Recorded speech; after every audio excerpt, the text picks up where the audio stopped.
8 እዝ ሜካናይዝድ ሰራዊት ወደ ትግራይ እየተመመ ነው፣ ትግራይንም ከቧል ሲሉ ፈትለወርቅ ገብረ እግዚአብሔር ሞንጆሪኖ ባለፈው ሳምንት ነበር እየተናገሩት። በዚህ ሳምንት በቢቢሲ አማርኛ መስኮት በኩል ብቅ ያሉት ጀነራል ባጫ ደበሌ በበኩላቸው እንተላለቃለን እንጂ መሸናነፍ የለውም የሚል ከበድ ያለ ጠንካራ መልእክትን አስተላልፈዋል። ጀነራል ኃይለ ሥላሴ ግርማይ ወይንም በቅጽል ስማቸው ወዲ እንባይቴ በበኩላቸው እነርሱ መቀሌን ሳይቆጣጠሩ እኛ ደግሞ 4 ኪሎን እንቆጣጠራለን በማለት ተደምጧል። የህወሓት ጦር ቃል አቀባይ የሆነው ገብረ ጻዲቅ በበኩሉ ጸረ ብልጽግና ጥምረቱ ከመቼውም ጊዜ በላይ ከፍተኛና የላቀ ደረጃ ላይ ደርሷል፣ የኢትዮጵያ መከላከያ ሰራዊትንም ለመመከት ሙሉ ዝግጅት አድርገናል፣ ትግራይ ላይ አዲስ ጦርነት ሊከፍቱብን አውጇል የሚል ንግግር አድርጓል። በእንዲህ መልኩ ወታደራዊ ውጥረቱ እጅጉን የሰፈነበት ሳምንት ላይ ተገኝተናል። ለዚህ ወታደራዊ ውጥረት ማየል ዋነኛ ምክንያቱ ደግሞ ያለፈው አርቡ ሸረሪና ላይ የተቀሰቀሰው ውጊያ ነበር። ከፈረሱ አፉ እንዲሉ በሸረሪና እንዴት ውጊያ ሊቀሰቀስ ቻለ የሚለውን ከአካባቢው ነዋሪዎች የተገኘውን መረጃ ወደ እናንተ እናቀብላችኋለን። እግረ መንገዳችንንም የሸረሪናውን ውጊያ አንደምታና ዓላማ በዝርዝር እንፈትሻለን። ቪዲዮውን ላይክ አድርጋችሁ በመጀመር አብራችሁን ቆዩ።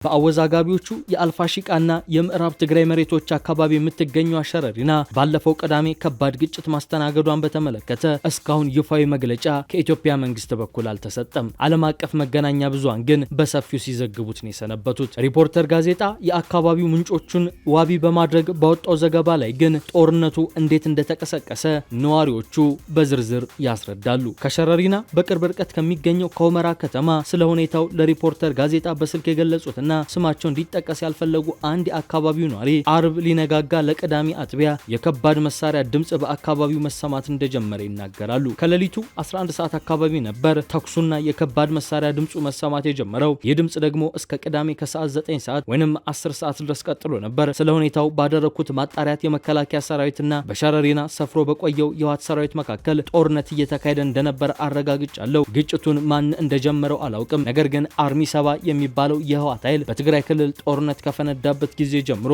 ይህንን ቦታ ዋና ምሽጉ አድርጎት ቆይቷል። በቅርብ ጊዜ ደግሞ አርሚ 13 የሚባል ኃይል በኤርትራ በኩል አልፎ ከትግራይም ወጥቶ መስፈሩ ይታወቃል። በቅርቡ የተለየ ዝግጅትና እንቅስቃሴ ሲያደርጉ እንደነበር የአካባቢው ህዝብ ሁሉ ያውቃል። ሁመራን ሊቆጣጠሩ ነው የሚለው ግምት ከፍተኛ ነበር በማለት ሸረሪና መሽጓል የሚባለው የህወሓት ኃይል አወዛጋቢዎቹን የምዕራብ ትግራይ አካባቢዎችን ሊይዝ ሲዘጋጅ እንደነበር አብራርቷል። ውጊያው ቅዳሜን ውሎ ከዚያ በኋላ መቆሙንና አሁን ላይ የአካባቢው ሁኔታ ጸጥ ያለ መሆኑን የሚጠቅሱት ነዋሪው በውጊያው ስለደረሰው ጉዳትም ሆነ ውድመት አለማወቃቸውን ይገልጻሉ። ሸረሪና አካባቢ በአሁኑ ወቅት በመከላከያ እጅ መግባቱን የገለጹ ሲሆን በማህበራዊ ሚዲያዎች የተማረኩና በቁጥጥር ስር ያሉ እየተባለ የውጊያውን ሁኔታ ያሳያሉ በሚል የተሰራጩ የምስል መረጃዎች ግነትና ውሸት ሊኖርባቸው ቢችልም ከመሬት ተነስተው የሚለቀቁ አለመሆኑን እንደሚገምቱ ጠቁመዋል። መከላከያ ሰራዊቱ ዙ 23 የተባለ የአየር መቃወሚያ ከባድ መሳሪያ ጭምር እንደማረከ ማወቅ መቻላቸውን የጠቀሱት አስተያየት ሰጪው ከዚህ በመነሳትም በዚህ ውጊያ ህወሓቶች ከበድ ያለ ምትና ጉዳት እንደደረሰባቸው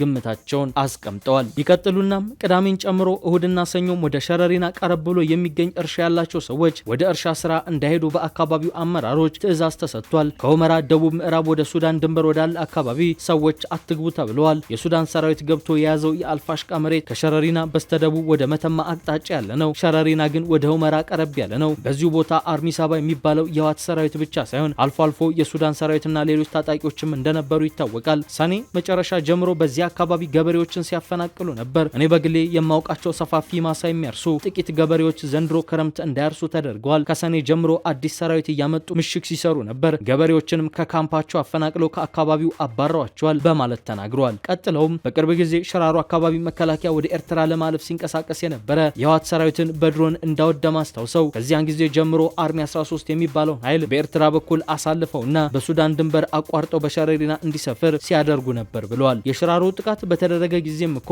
በሸረሪና ተመሳሳይ የድሮን ጥቃት ተሰንዝሮባቸዋል። አሁን ደግሞ ሙሉ ለሙሉ ቦታውን አስለቅቆ መከላከያ ይዞታል በማለት ነዋሪው አስረድቷል።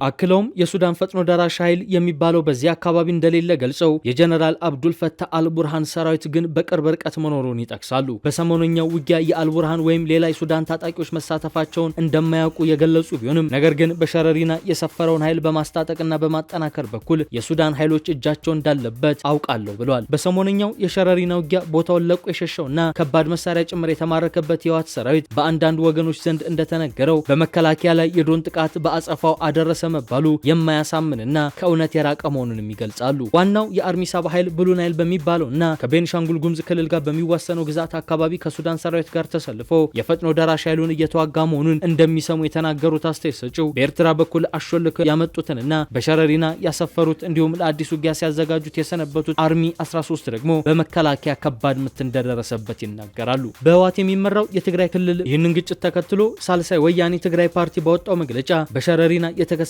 ግጭት ወደ ከበድ ያለ ጦርነት ሊሸጋገር አለፍ ሲልም ከቁጥጥር ውጭ ሆኖ ቀጠናዊ ቀውስ ሊያድግ እንደሚችል ስጋቱን ገልጿል። ይህ ሁኔታ በቶሎ ካልበረደና በአጭሩ ካልተቀጨ በቀጠናው ሊያደርስ የሚችለው ሰብአዊ ቀውስ ከፍተኛ እንደሚሆን ስጋቱን ጠቁሟል። በትግራይም ሆነ በኢትዮጵያና በአካባቢው ዘላቂ ሰላም ለመፍጠር የሚደረጉ ጥረቶችን ጭምር እንደሚያከስም ነው የገለጸው። እሁድ ዕለት በጉሎ መከዳ ወረዳ በዙሃን ሐጻ አካባቢ የትግራይና የኤርትራ የህዝብ ለህዝብ ግንኙነት ማጠናከሪያ መርሃ ግብር መካሄዱን ደግሞ በምስል አስደግፈው የትግራይ መገናኛ ብዙሃን ሲዘግቡት ነው ያሉት። ከጉሎ መከዳ፣ ከዛላምበሳ፣ ከኤርትራ ሰናፊ አካባቢዎች የመጡ ነዋሪዎችና አመራሮች በዚህ ዝግጅት መካፈላቸውን እነዚሁ መረጃ ምንጮች አጋርተዋል። ከቅርብ ጊዜ ወዲህ የትግራይና የኤርትራ የህዝብ ለህዝብ ግንኙነት እየተጠናከረ መምጣቱንም ዘገባዎቹ ዘርዝረዋል። ይሁንና የህዝብ ለህዝብ በሚል ስም የተጀመሩት እንዲህ ያሉ ግንኙነቶች ዓላማቸው ጽምዶ የተባለ የፖለቲካ ግንባር መፍጠር መሆኑን አንዳንድ ፖለቲከኞችና የፌዴራል መንግስቱ ባለስልጣናት ሲተቹት ይደመጣሉ። በቅርቡ ይህን ጉዳይ በተመለከተ ሰፊ ቃለ ምልልስ ያደረጉት አንጋፋው ፖለቲከኛ አቶ ገብሩ አስራት ጽምዶ ህዝብ ለህዝብ ቢባልም ዓላማውም ሆነ መድረሻው ጸረ ኢትዮጵያ የሆነ ፖለቲካዊና ወታደራዊ ግንባር መፍጠር ነው በማለት ተናግረው ነበር። ይህንኑ የሚያጠናክር ክስ የሚያሰሙ ከፍተኛ ወታደራዊ ባለስልጣናትም የህወሓትና የሻዕቢያ ግንኙነት የኢትዮጵያን መንግስት የመውጋት ዓላማ እንዳለው ነው የሚናገሩት። በቅርቡ የሽራሩ የድሮን ጥቃት በተፈጸመበት ወቅት የመከላከያ ሰራዊት ጠቅላይ ኤታማዦር ሹም ፊልድ ማርሻል ብርሃኑ ጁላ ጽምዶ ከ1960ዎቹ ጀምሮ ሲወራረስ የመጣ ከምቀኛ ጎረቤቶችና ከታሪካዊ ጠላቶች ጋር አብሮ ኢትዮጵያን የመውጋት ሴራ ነው በማለት ገልጸው ነበር። ከሰሞኑ በዋናነት በአማራ ክልልና ተያያዥ ጉዳዮች ላይ ሰፊ ቃለ መጠይቅ ከአሚኮ ጋር ያደረጉት ጠቅላይ ሚኒስትር አብይ በበኩላቸው ያልተቀደሰ ጋብቻ የሚያደርጉ በማለት በጽምዶ ስብስብ ውስጥ አሉበት የሚባሉ የፖለቲካ ኃይሎችን ሲወቅሱ ሰምተናቸዋል። ጠቅላይ ሚኒስትሩ የአማራና የትግራይ ክልሎች ይገባኛል ጥያቄ ስለሚያነሱበት ስለ አወዛጋቢዎቹ የወልቃይትና የራያ ጉዳይ ተጠይቀው መንግስታቸው በህጋዊ መንገድ በህዝብ ውሳኔ እንዲፈታ እንደሚፈልግ ነበር የገለጹት። ከሰሞኑ የህወሓት ሰራዊት ከመከላከያ ጋር ግጭት ያደረገበት የሸረሪና አካባቢ ሁለቱ ክልሎች በሚወዛገቡበት በወልቃይት ቀጠና እንደሚገኝ ይታወቃል። ይህ አካባቢ ከዚህ በተጨማሪም ሱዳንና ኢትዮጵያን ይገባኛል በሚያነሱበት በአወዛጋቢው የአልፋሽቃ ድንበር ቀጠና የቅርብ አጎራባች ነው። ሰሞነኛው ግጭት በዚህ አካባቢ መከሰቱ ደግሞ ከህወሓት ጋር ብቻ ሳይሆን በአንዴ ሁለቱን ክልሎች አልፎ ተርፎም እንደ ሱዳን፣ ኤሪትሪያ ና ግብጽ ያሉ የቀጠናው አገሮችን ስቦ የሚያስገባ ከባድ የግጭት መንስኤ ሊሆን እንደሚችል ስጋትን ፈጥሯል። የሸረሪና ሰሞነኛ ግጭት እንዴት ሊቀሰቀስ እንደቻለ የተጠየቁ አንድ ስማቸው እንዳይጠቀስ የፈለጉ የፖለቲካ ተንታኝ የአካባቢው አመችነት ታስቦበት መቀስቀሱን ያነሳሉ። ህወሓቶችን በአቅማቸው በግጭቱ ድሮን ተጠቅሟል የሚለው ግምት ከፍ ያለ መሆኑን የሚጠቅሱት ተንታኙ ግጭቱ ተባብሶ ከቀጠለ ለዳግም ጦርነት መንስኤ የሚሆንበት እድል መኖሩንም አውስተዋል። በሸረሪና በኩል ሰሞነኛው ግጭት መከሰቱ ዝም ብሎ የተከሰተ አይደለም የሚሉት ተንታኙ አካባቢው ለረጅም ጊዜ የህወሓት ምሽግ ሆኖ ቆይቷልም ይላሉ። አካባቢው ከአወዛጋቢው አልፋሽቃ የሚገናኝ መሆኑ ብቻ ሳይሆን ከውጭ ኃይሎች ድጋፍ ለማግኘትም ሆነ ለመሸሽም እንደሚያመች ታሳቢ በማድረግ ነው ትንኮሳ የፈጸሙት ይላሉ። አሁን ግን መከላከያው በአጸፋ ምላሽ ቦታቸውን አስለቅቋቸዋል። የት ድረስ እንደሆነ ባላውቅም የአልቡርሃን ኃይልም ከአካባቢው እንዲያፈገፍግ አድርጎታል ይላሉ። በዚህ አካባቢ ሱዳኖችም ሆኑ ከጀርባቸው ያሉ ግብጾችና ሌሎች አረቦች ጭምር ኢንቨስት አድርገዋል የሚሉት እኚህ ስማቸው እንዳይጠቀስ የፈለጉ ተንታኝ ግብጾቹ በሚሊተሪ የአልቡርሃንን ኃይል ሲረዱ፣ ሌሎች አረቦች ደግሞ ሱዳን ውስጥ ላላቸው የግብርና ኢንቨስትመንት ብዙ መዋዕለ ንዋይ አፍስሰዋል። ግብጾቹ በአመራርና በቴክኖሎጂ ደረጃ ነው የተሰለፉት። የህወሓት ኃይል ግን በብዙ ግንባሮች ለሱዳኑ የአልቡርሃን ሰራዊት ተሰልፎ እየተዋጋ ነው። በዚህ ቀጠና ግጭቱ እያደገ ከሄደ በዚህ ሁኔታ ወደ ቀጠናዊ ግጭትነት ሊያድግ የመቻሉ እድል ሰፊ ነው ብለዋል። ተንታኙ በተለየ ሁኔታ ህወሓትና አጋሮቹ ሸረሪናን ግንባር ያደረጉበትን መነሻ የበለጠ ሲያስረዱ ደግሞ በደደቢት አድርጎ ወደ ወልቃይት ሰራዊት ለማስገባት ተከዜ ወንዝ ስለሞላ አይችሉም። ስለዚህ በላይ በኤርትራ በኩል በሱዳን ድንበር አድርገው በሁመራ በኩል ማጥቃትን የተከተሉት የተከዜ ወንዝ ሙላት በቀጥታ ወደ ወልቃይት ለማጥቃት አግዷቸዋል። ይሁንና በወልቃይት ቀጠና ጦርነት መደረጉን የፌዴራል መንግስቱም ጭምር የህዝብ ድጋፍ ለማሰባሰብ ሲል እንደ መልካም አጋጣሚ ሊያዩ ይችላል። ወልቃይት አሁንም ከፍተኛ ውጥረት ያለበትና ከሁለቱ ክልሎች ባለፈ በቀጠናው አገሮች ጭምር የፖለቲካ ስበት ማዕከል ተደርጎ የሚታይ ቀጠና ነው። በዚህ አካባቢ ህወሓት ከውጭ ጠላቶች ጋር ተባብሮ ጥቃት ከፈተ መባሉ ለነሱ የፖለቲካ ኪሳራ ያለው ሲሆን፣ በተቃራኒው የፌዴራል መንግስቱን ከፍተኛ ድጋፍ ያስገኝለታል።